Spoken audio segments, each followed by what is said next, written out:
Sociology एक ऐसा optional है जो बहुत डाइवर्स तरह के बच्चे ऑप्ट करते हैं। और ना मेरी यहाँ पे सिर्फ एक ही कोशिश है आप सभी के साथ कि सोशियोलॉजी एक बर्डन ना बने, सोशियोलॉजी रादर एक ऐसा एसेट बने जो आपको जीएस में, एसए में, सब जगह हेल्प करता चले। और इनफैक्ट एक ऐसे माइंडसेट के डेवलपमेंट की बात मैं चाहता हूँ करना जो आपको इंटरव्यूज़ में भी हेल्प करे और रिफ्लेक्ट करे आपके आंसर्स में। तो दोस्तों यहाँ स्लीपी क्लासेस पर एक ही चीज़ है जो हमें गाइड करती है, वो ये है कि स्टूडेंट एक्सेल करें एग्जाम्स में, चाहे वो सोशियोलॉजी का कोर्स हो या कोई भी और जीएस का, पॉलिटिकल साइंस, कोई भी कोर्स हो। एक्सेलेंस ही रिक्वायर्ड है यूपीएससी में अंत में रैंक दिलाने के लिए। बहुत से डाइवर्स तरह के बच्चे जुड़े स्लीपी क्लासेस के साथ। सोशियोलॉजी का कोई बैकग्राउंड भी नहीं था, एक्सेल किया, सिंगल डिजिट रैंक लिए। वही कोशिश कर रहे हैं हम पर्टिकुलर अपने कोर्सेज में कि आप जुड़ें अगर हमारे साथ तो सिंगल डिजिट रैंक निकालें और सबसे ज़रूरी बात, पूरे प्रोसेस को एंजॉय करें। हेलो दोस्तों, स्वागत है आप सभी का स्लीपी क्लासेस में। और सोशियोलॉजी पेपर 2 में एक ये टॉपिक हमारे पास C7 है। C7 में बहुत सारे छोटे छोटे टॉपिक्स हैं, जगह जगह कवर किए हैं, लेकिन कंसोलिडेट करना जरूरी है, तो मैं आपको बता रहा हूँ। जैसे पहला टॉपिक है, जैसे वहाँ लिखा हुआ है क्राइसिस ऑफ डेवलपमेंट, जिसमें डिस्प्लेसमेंट, एनवायरमेंटल प्रॉब्लम, सस्टेनेबिलिटी की बात की गई है।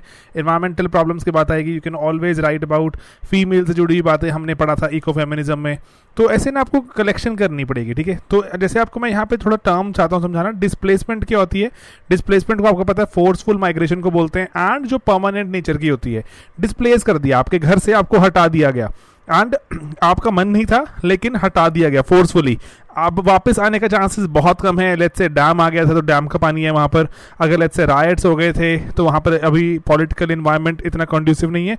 तो परमानेंट नेचर की होती है डिस्प्लेसमेंट। एंड यहाँ पर दो इश्यूज उठते हैं, पर्टिकुलरली जो डेवलपमेंट से जुड़ी हुई जो डिस्प्लेसमेंट की बात हो रही है कि डेवलपमेंट ने जो डिस्प्लेसमेंट करी उसकी बात करें तो यहाँ पर जो इशू है बहुत बड़ा, जो एथिकल इशू भी है, आपको एथिक्स में GS 4 में पूछा गया था तो वहाँ पे हेल्प हो जाती है इस पर्टिकुलर टॉपिक को पढ़ा हो तो, कि जो बेनिफिशियरी हैं, जो डेवलपमेंट के बेनिफिशियरी हैं, जिनके लिए डैम लगाया जा रहा है, जैसे इंडस्ट्रीज होंगी या फिर जो अर्बन शहरों में रह रहे हैं जो लोग, जो बिजली कंज्यूम करेंगे, जहाँ बिजली के कनेक्शन है, वो बेनिफिशरीज और विक्टिम्स सेम इंसान नहीं है। विक्टिम कोई और है, बेनिफिट कोई और उठाएगा, है ना। You getting it. Tribals displace हुए, विलेज के लोग डिस्प्लेस हुए, लेकिन बेनिफिशियरी कोई और। तो एंड डेवलपमेंट इसीलिए काफी नियो कॉलोनियलिस्ट तरह नजर आती है। तो आपको यहाँ पर वही बात समझाने की ट्राई की है पहले पॉइंट में, यही कि बेनिफिशरीज और विक्टिम्स सेम नहीं है।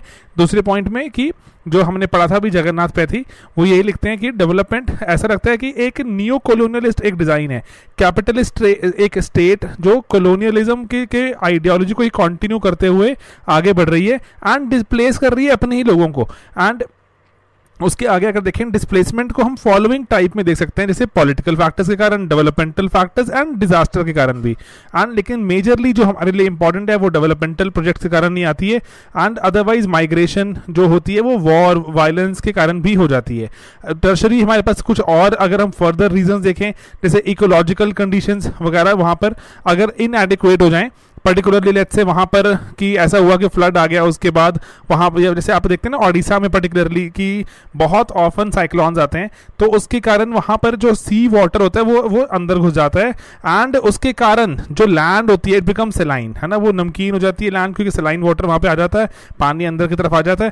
एंड तो उसके कारण दिक्कत क्या होती है वहाँ पर ओवरऑल कि वो लैंड सूटेबल नहीं रहती एग्रीकल्चर के लिए। तो ये आप इसको GS 1 में जैसे कोट कर सकते हैं इस बात को। तो यही इकोलॉजिकल कंडीशंस अगर रीहैब के लिए अच्छी ना रहें तो भी दिक्कत हो सकती है डिस्प्लेसमेंट, और जो आपकी परमानेंट नेचर की ही हो जाएगी। एंड कॉन्सिक्वेंसेज ऑफ डेवलपमेंट की बात करें तो एक जो थिंकर हैं अरीपा रंपिल, वो लिखते हैं कि तीन तरह से, तीन स्टेजेस में होती है जो आपकी जो डेवलपमेंट के कारण जो ओवरऑल जैसे अब जो लोग डिस्प्लेस हो जाते हैं उनके जो कॉन्सिक्वेंस देखेंगे डेवलपमेंट के, जो लोगों पे इल इफेक्ट कैसे आते हैं, कि एक तो जो लोग रह रहे थे उनको डिस्प्लेस, जैसे गाँव, जैसे मान लो गाँव में आपने ज़मीन एक्वायर कर ली, पावर प्लांट लगाना है, डैम लगाना है, कुछ भी करना है, तो लैंड से एलियनेट हो जाते हैं वहाँ पे, ठीक है, लैंड चली गई, देन उसके बाद वहाँ पे लेट्स से इंडस्ट्री लग गई, तो या फिर कोई भी चीज़ और आगे, डैम लग गया, तो वहाँ पर अब उसके लिए चाहिए स्किल्ड लेबर चाहिए, तो स्किल्ड लेबर, इंडस्ट्रियलाइजेशन आ गई तो वहाँ पे स्किल्ड लेबर उनको जॉब नहीं मिलती, तो इसके कारण दिक्कत।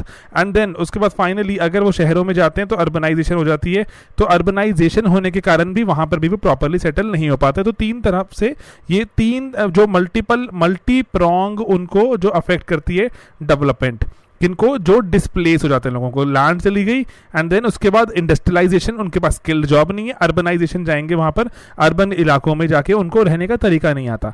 तो उसके बाद यहाँ पर तो ये क्या बोलते हैं वसुधा धगमवार, वो लिखते हैं कि कुछ इश्यूज हैं पर्टिकुलरली, ये GS4 का आंसर एग्जैक्ट यहाँ से निकल सकता था हमारा, कि कुछ इश्यूज हैं जिनको एड्रेस करना भी जरूरी है।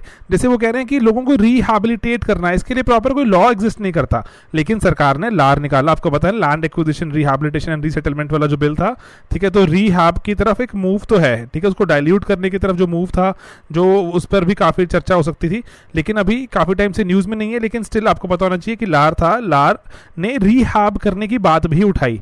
ओके, देन इसके बाद इशू कि जो लोग डिस्प्लेस होते हैं वो प्राइमरली पुअर होते हैं, अनएजुकेटेड हैं, और जनरली मेजरली देखा जाए ट्राइबल्स हैं, तो जिनकी कोई पार्टिसिपेशन ही नहीं है पॉलिसी मेकिंग में, उनसे बिना पूछे उनके लिए पॉलिसी बना दी गई। एंड देन लोगों को जो डिस्प्लेस हो रहे हैं उनको प्रॉपरली इन्फॉर्म नहीं किया जाता कि वो अब क्या करेंगे, उनको मतलब उनकी ना तो कंसेंट ली जाती है first of all, and then secondly अगर बात की जाए तो उनको प्रॉपरली इन्फॉर्म भी नहीं किया जाता कि आपके लिए हमने प्लान क्या किया है, इमेजिन क्या किया है, ठीक है। और कंपनसेशन जो है वो बहुत ही कैश सेंट्रिक है, जो कंपनसेट किया भी जाएगा।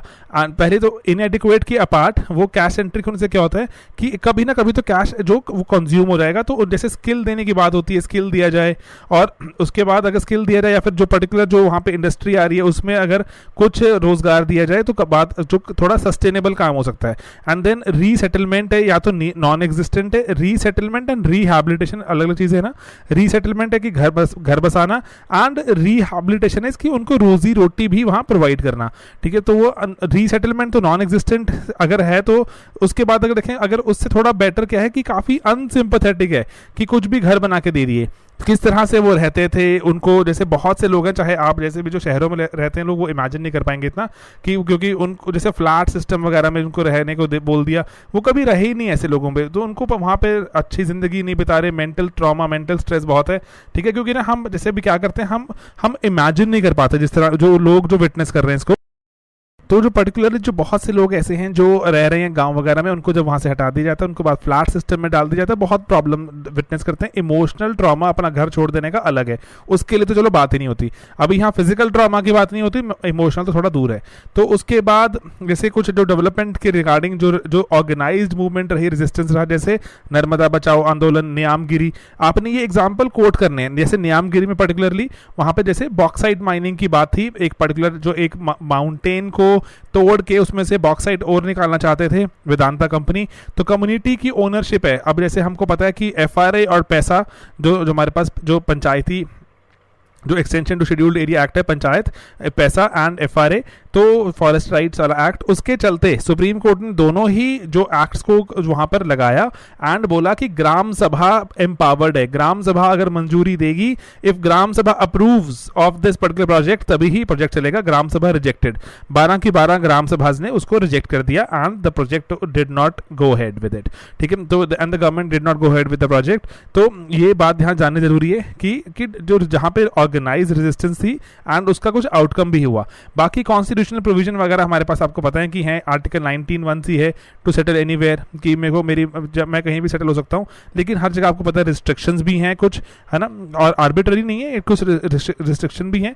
तो लेकिन अब सुप्रीम कोर्ट वगैरह वेरियस कोर्ट्स यही एग्जामिन करते हैं कि कितना आर्बिट्ररी पावर तो नहीं एक्सरसाइज कर रही स्टेट, कि आपको अगर ठीक है कहीं भी रहने की आज़ादी है, स्टेट आपको हटाने की वहाँ ट्राई करती है, तो स्टेट अगर वहाँ जायज़ है या जायज़ नहीं है, ठीक है। आर्टिकल 21 आपको राइट टू लाइफ है एंड अकॉर्डिंगली लाइवलीहुड भी आ जाता है। बहुत सारी DPSPs भी हैं जो कि आपको कह रही हैं कि आपको रहने की आज़ादी है, कहीं भी आपको डिस्प्लेस नहीं किया जा सकता। तो ये वेरियस आर्टिकल्स भी हमारे पास हैं। इन बातों को थोड़ा ध्यान रखना जरूरी है कि जब भी डिस्प्लेसमेंट को लेकर कभी बात आए तो आपने डिस्प्लेसमेंट के बारे में पहले बात करनी है कि सर ये डिस्प्लेसमेंट की डेफिनेशन क्या होती है, इसके बेनिफिशियरी और विक्टिम अलग अलग हैं। नियो कॉलोनियलिस्ट कंस्ट्रक्ट नजर आता है, जगन्नाथ पैथी जी लिखते हैं, एंड देन उसके बाद इनके कुछ टाइप्स भी हैं, वेरियस कारणों से डिस्प्लेसमेंट हो सकती है, कुछ टाइप बता दिए हमने, and then primary secondary tertiary तरह से भी डिवाइड करते हैं बहुत सारे थिंकर्स। अरिपा रंपल जी क्या बताते हैं कि 3 स्टेजेस में नजर आती है, लैंड चली गई, इंडस्ट्री आ गई, जॉब काम करना नहीं आता, अर्बनाइजेशन रहना नहीं आता, एंड देन उसके बाद वसुधा धगमवार बताती हैं कि कुछ प्रॉब्लम्स, स्पेसिफिक प्रॉब्लम्स क्या हैं हमारे पास डिस्प्लेसमेंट की, एंड कुछ एग्जाम्पल जहां पे सक्सेसफुली रेजिस्ट किया गया, एंड कॉन्स्टिट्यूशन में भी एक आधी पोजीशन जो हमें कहीं डिस्प्लेस ना होने की या फिर राइट प्रोवाइड करती है कहीं भी सेटल होने की। ठीक है दोस्तों, तो ये डिस्प्लेसमेंट पे बात हो सकती है। इसके सिवा आप लेटेस्ट एग्जाम्पल भी डाल सकते हैं अगर आपके पास अखबारों से कुछ निकल के आ रहा है। तो ये मेरा एक छोटा सा अटेम्प्ट है कि आपको मैं ये सभी टॉपिक्स के बारे में पक्का बता दूं ताकि आपकी थोड़ी जिंदगी आसान हो एग्जाम में। ठीक है, चलो मिलते हैं अपने अगले वीडियो में बहुत जल्द। Thanks a lot, bye bye.